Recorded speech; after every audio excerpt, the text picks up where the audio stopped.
মন্ত্রীমশাই খুল, শ্বশুর মশাই এখন মাথা গরম করে আছেন, তাকে আর রাগাবেন না।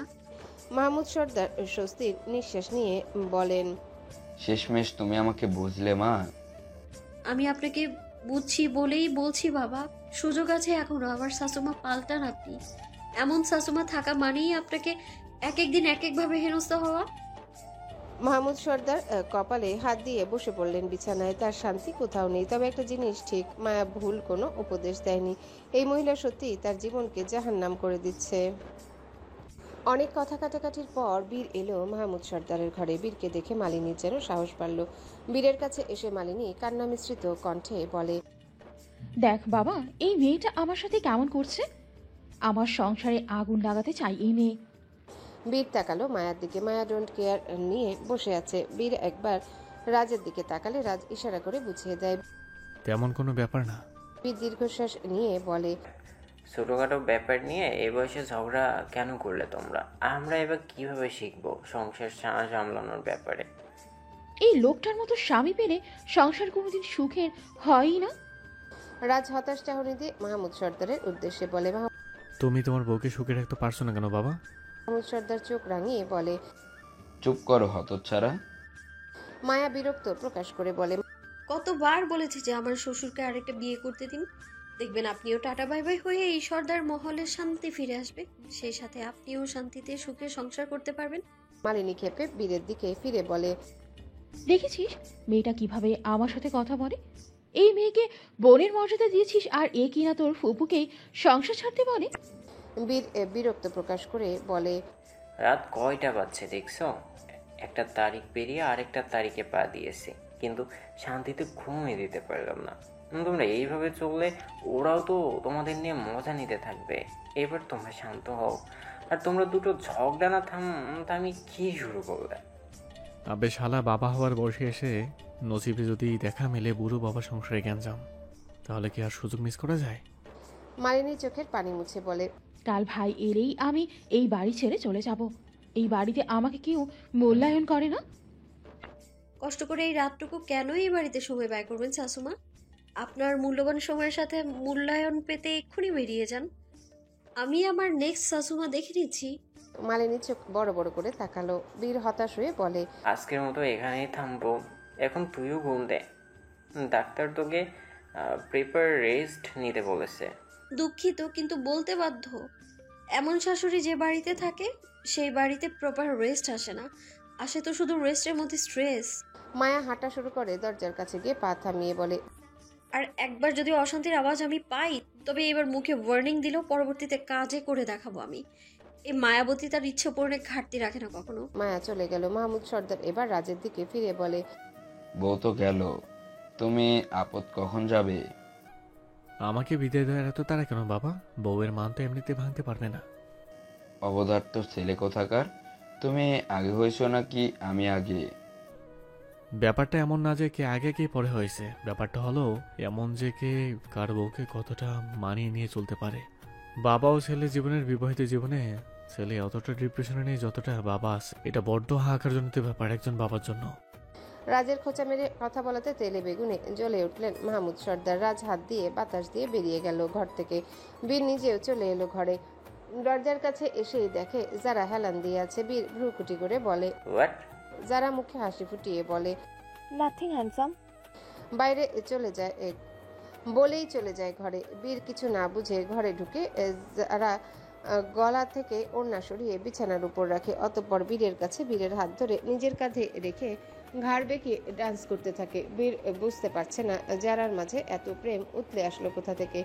এই মেয়ে তো ভয়েতে পালাই পালাই করতো, একটু বেশি আশকারা পেল নাকি? অবশ্য প্রণয়ের শুরুতে তো যারা এমনই করতো। বীরের এখন যারাকে বিশ্বাস করতে কষ্ট হয়, আবার হারাতেও চায় না। তাই চুপচাপ যারার কাণ্ড দেখছে। যারা ঠোঁটে হাসি ফুটিয়ে বলে, I want your love handsome. বীর ভ্রুকুটি করে বলে, হঠাৎ এতটা আকুলতা কেন আমাকে নিয়ে?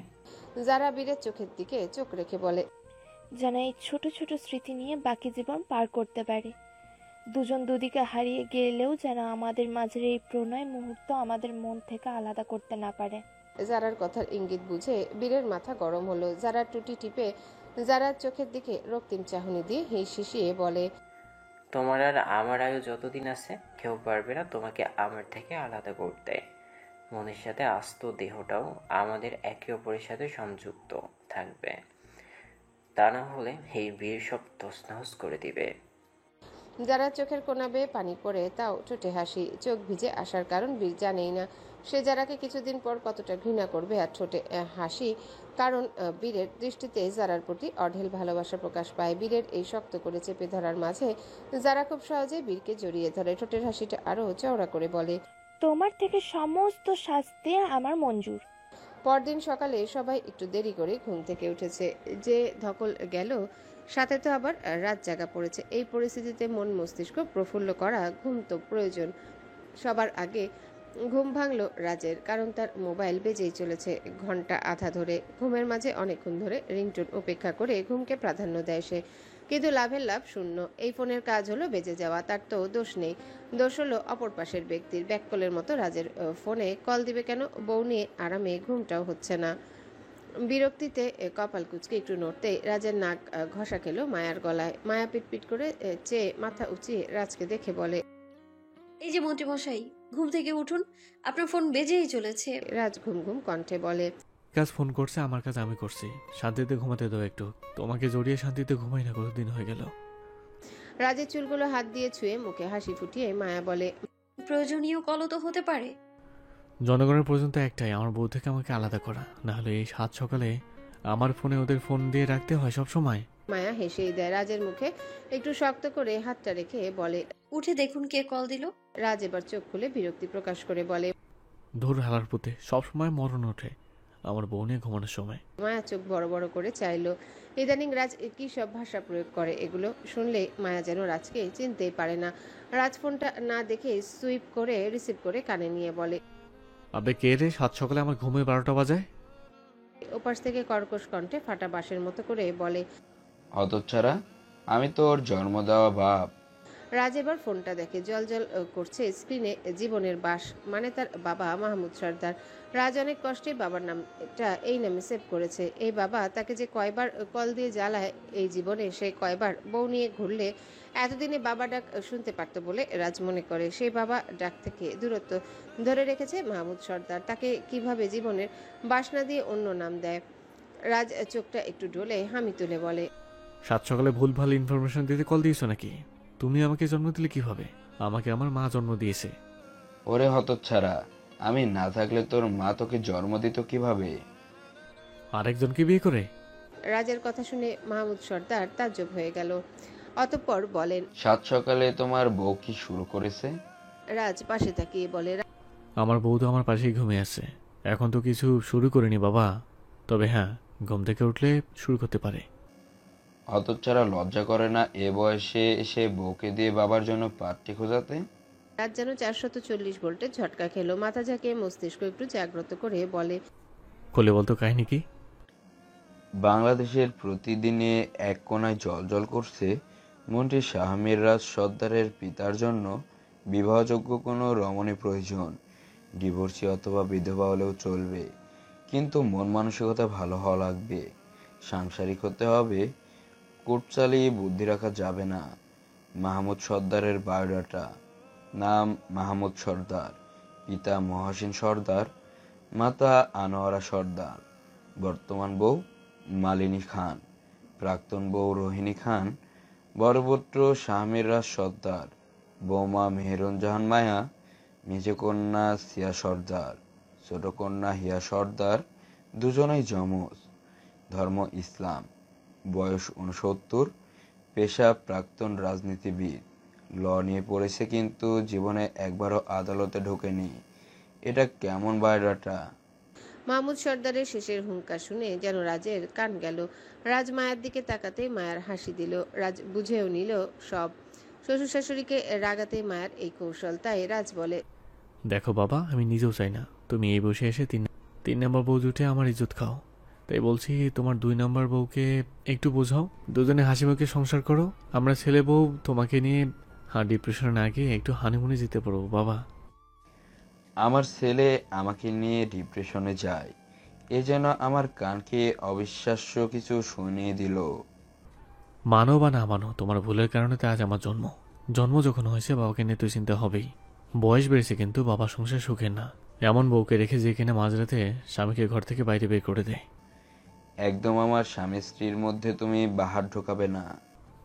আমি তো চুপ ছিলাম, তোমরাই উইদাউট মাইক আমার কাছে এসে অ্যানাউন্স করে দিয়েছো তোমার বৌমা যে সে মেয়ে নয় বাবা, এ হলো আস্ত এক বাঘিনী, যাকে দেখতে লাগে মায়াবতী কিন্তু কাজে প্রকাশ পায় সে কতটা হিংস্রবতী।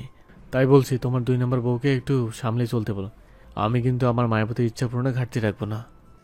তোমার বউ বউ, আমার বউ কি খেলনা? খেলনা মনে না হলে নিজের সিংহাসনের রানী করে রাখার জন্য এবার একটু কঠোর চেষ্টা করো।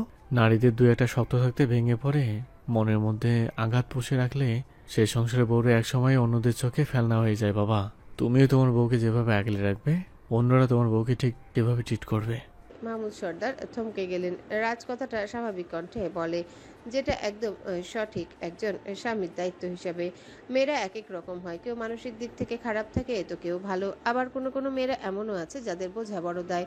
মালিনীর ব্যাপারে মাহমুদ সর্দার হেলাফেলা করেন এমন না, কিন্তু কখনো কাছে আগলে নিয়ে মাথায় হাত বুলিয়ে তাকে বোঝানোর চেষ্টা করেননি। এতগুলো বছরের সংসারে মালিনীর রাগ ভাঙিয়েছেন কিছু উপহার দিয়ে, কিছু হারানোর বিনিময়ে অন্য কিছু দিয়ে, কিন্তু বুকে আগলে নিয়ে তো একটু মনকে শান্তি দেননি তিনি। মাহমুদ সর্দারও যে এগুলা পেয়েছেন তাও না, কিন্তু তাকে নিয়ে এদিক ওদিক চলার মতো তার সন্তান অন্যান্যরা ছিল, যেটা মালিনীর বেলায় ছিল না। এক দৃষ্টিতে আমরা মালিনীকে ভিলেন হিসেবে দেখলেও রাজের দৃষ্টিতে তাকেও আগলে নিয়ে ভালো পথে আনার চেষ্টা করা যায় এমন মনে হয়। রাজ চায় তার বাবা মা সুখে থাকুক, আপন মা না হোক, কিন্তু বাবা ও বোনদের জন্য শ্রেষ্ঠ বউ ও মা হয়ে উঠুক, এটা তাদেরকেই চেষ্টা করতে হবে। প্রায় ঘন্টা 2 ধরে মনে সাহস সঞ্চয় করে নিলেন মাহমুদ সর্দার। এখন মালিনীর কাছে যাবেন তিনি। সেই সকাল থেকে নিউজ দেখার পর থেকে নাকে কান্না পড়ে যাচ্ছে মালিনী। দরজার কাছে সে একটু উকি দিতে দেখতে পান মালিনী টিস্যু দিয়ে নাক টানছে। মাহমুদ সর্দার দোয়া পাঠ করে বসলেন মালিনীর পাশে। টিস্যু বক্স থেকে একটা টিস্যু পেপার নিয়ে মালিনীর চোখের নিচে ধরে বলে, এভাবে কান্না করলে তোমার শরীর খারাপ করবে তো। মালিনী দূরে সরে গিয়ে হুঙ্কার ছেড়ে বলে, সেটা তোমার আদরের বউকে দিয়ে ঘটকারি করানোর সময় মনে ছিল না? এই দেখো, আমি কিন্তু ওকে দিয়ে একবারও কোনো পার্টি দেখার আবেদন করিনি। মেয়েটা নিজে থেকে আমার দুঃখ বোঝে। বলতে গিয়ে মালিনী ডাগর ডাগর চাহনি দেখে থেমে শুকনো ঢোক গিলে আবারও বলেন, মানে মেয়েটা নিজের মধ্যে মন গড়া ভেবে এমন করেছে। আমি নিষেধ করেছি ওদেরকে, ব্যাপারটা ধামাচাপা দেওয়া হবে। মালিনী এখনো কান্না করে যাচ্ছে। মাহমুদ সর্দার এবার হাত বাড়িয়ে আলতো করে তার মুখ ধরে নিজের কাছে আনতে নেয়। একটু বক্ষেতে জায়গা দিতে চেয়েছিল বউকে, বেচারা এখানে ইজ্জতের ফালুদা হতে হলো। মালিনী ঝটকা দিয়ে বলে, ছবে না আমাকে, হঠাৎ করে ছেলের মতো হয়ে গেলে কেন? নাকি ছেলে পরামর্শ দিয়েছে বলেই এমন প্রেম প্রেম জেগেছে? এই ছেলেকে আমি জন্ম দিয়েছি, আমার আগে ছেলে হয়নি যে তার থেকে পরামর্শ নিতে হবে। একদম চুপ। তুমি তোমার ছেলেকে জন্ম দিলেও তোমার ছেলের বউ ধরে রাখার ক্ষমতা আছে। সে জানে কিভাবে বউকে কাছে আগলে রাখতে হয়। সে জানে মানুষের সামনে বউকে কিভাবে সম্মান করতে হয়। সে জানে কিভাবে বউকে কষ্ট না দিয়ে একসাথে হাসি খুশি সংসার করতে হয়। আমার ছেলেকে নিয়ে ভালোই পিএইচডি করেছো দেখছি। ছেলেটা আমার সামনেই থাকে, দেখতেই পাই বউয়ের প্রতি কতটা যত্নশীল। তাই তো ওদের মাঝে এখনো ঝগড়াঝাটি দেখা যায়নি। হঠাৎ করে ছেলেরা তো সুনাম করছো কেন? সত্যিটা বলছি, শুধু তোমার ছেলের যোগ্যতা আছে বউকে রানীর মতো করে বুকে আগলে রাখার। বাবা হয়ে এই যোগ্যতা তোমার এখনো হয়নি। পুরুষ মানুষ বাইরে কাজ করে নিজেকে বাহাদুর ভাববে, এমনটা ভুল প্রমাণ করে দেয় তোমার ছেলে। আসল বাহাদুর তো রাজ, যে কিনা দেশের সেবাও করেও বউকে সেবা করে। বউ হাসপাতালে ভর্তি ছিল সময় দেখেছি, ওর আশেপাশে চাতক পাখির মতো ঘিরে ছিল। মায়া প্রেগনেন্ট শুনে এই পর্যন্ত ডাক্তারের থেকে 3বার কাউন্সেলিং করে রেখেছে কিভাবে মায়ের যত্ন নেবে, বেবি আর মা সুস্থ থাকবে কিভাবে, তার জন্য 24 ঘন্টায় 3বার ডাক্তারের সাথে কথা বলে। বুঝতেই পারছো ছেলেটা তার বউকে নিয়ে কতটা চিন্তিত। আরেক হলে তুমি, কখনো আমার জ্বর এসেছে কিনা জেনেছো? আমি তোমার জ্বর সরাতে দিলেই তুমি দূরে সরে যেতে মালিনী। ভুলে যেও না, সম্পর্কে আমি একা দূরে সরে যাইনি, তুমিও দূরে ঠেলে দিয়েছো আমাকে। তোমার প্রাক্তন প্রেমিকের সাথে আমার রোহিণীকে নিয়ে মিথ্যা সম্পর্ক কল্পনা তুমিই করেছিলে। তোমার ব্রেকআপ করেছো, ভালো কথা, কিন্তু আমার সংসারে সেই অশান্তি ভোগ করতে হয়। এগুলো ওই রাজের নজরেই বেশি আসে। রাজ দেখেছে তোমার নিকৃষ্ট ব্যবহার। তাও কি না, ছেলেটার বয়স তখন ছিল ছোট। সময়টা আমার জন্যেও ভালো ছিল না। যাকে ভালোবেসে এসেছি 7টা বছর, তার সম্পর্কে বাজে খবর পেলে আমি কিভাবে ঠিক থাকি? এরপর যখন সবকিছু ঠিক হয়ে যায় তখন তো তুমি ঠিকই ছিলে না। তার মৃত্যুর পর আর রোহিণী মারা গেল। রাজের মনে দাগ কেটেছে, তার খালামণি তার মাকে রাগ দেখাতো বলেই মারা গেল। এটা তো বাচ্চাটার মধ্যে আসবেই, স্বাভাবিক ব্যাপার। যা একটু সব ঠিক করতে আমাদের বাবারা আমাদের বিয়ে দিল। তুমি কিন্তু বিয়ের আগে আমার কাছে রোহিণীর জন্য ক্ষমা চেয়েছিলে।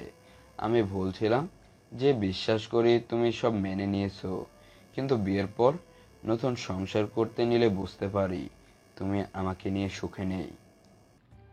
আমি তো মিনারকে ভুল বুঝেছিলাম। যখন ওর মৃত্যু হয় তখন সত্যিটা জানতে পারি, আর রোহিণীর মৃত্যুর জন্য আমি কোনো না কোনোভাবে দায়ী। এটার জন্য আমি ক্ষমা চাই। কিন্তু তোমাকে বিয়ে করাটা আমার মনের থেকে ছিল না। বাবার চাপে আমাদের বিয়েটা হয়। মিনারের কষ্ট যেমন আমার মধ্যে ছিল, রোহিণীর কষ্ট তোমার মধ্যেও ছিল। হ্যাঁ, কিন্তু মনকে শক্ত করে বুঝিয়ে হলেও আমি এগিয়ে আসি, তুমি পিছিয়ে যাও। যাও একটু এগিয়েছিলে। সব গেল আমাদের প্রথম সন্তান হারানোর পর। তোমার কি মনে হয় পুরুষ মানুষ বলে আমার কোনো কষ্ট নেই?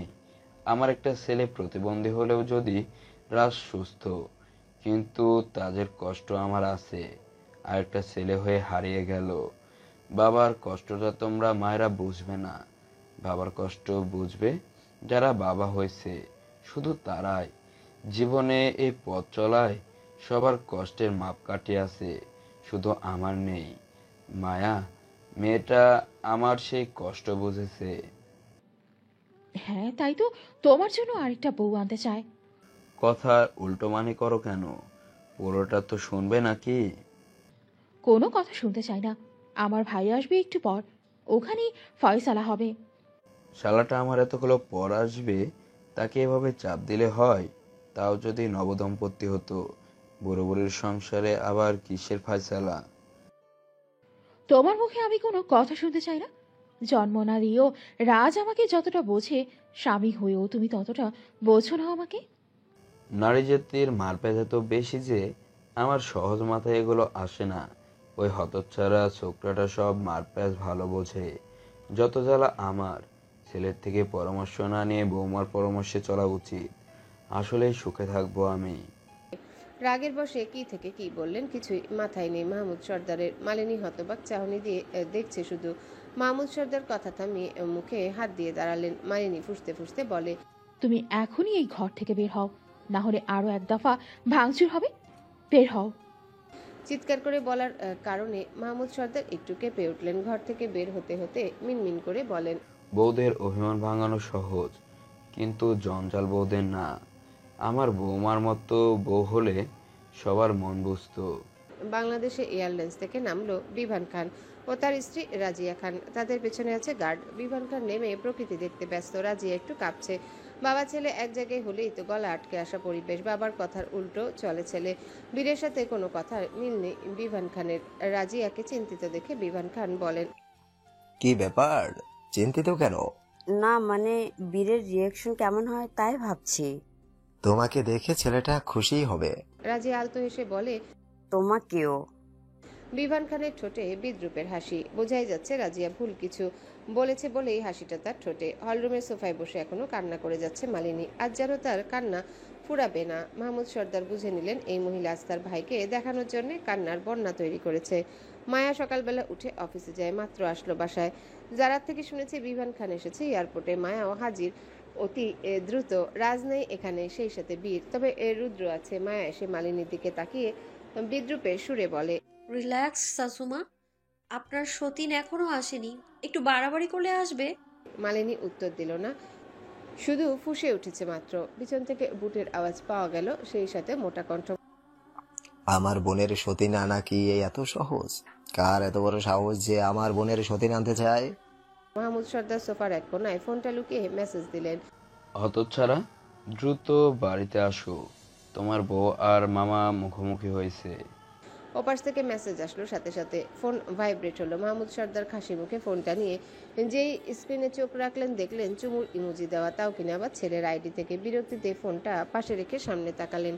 বিভান খানের কথা শুনে মায়া একব্রু উঁচু করে পিছনে ঘুরল। বিভান খানকে দেখে প্রথমেই মায়ার মনে যে ভাবনা আসলো তা হলো লোকটাকে নিজের সিক্রেট রুমে গিয়ে কারেন্ট শট দেওয়া। এদিকে জারার মন তো চাচ্ছে তার মায়ের ধর্ষককে এখনই গুলি করে খুন করে ফেলা। বুকে হাত ভাঁজ করে দাঁত কিরমির করে দেখছে বিভান খানকে। মায়া ইশারা করে রিল্যাক্স হতে বলে এগিয়ে আসলো বিভান খানের দিকে। মায়া মৃদু হেসে বলে, হ্যালো বন্ধুরা, পরবর্তী পার্ট খুব তাড়াতাড়ি আসবে, তো সবাই অপেক্ষায় থাকো।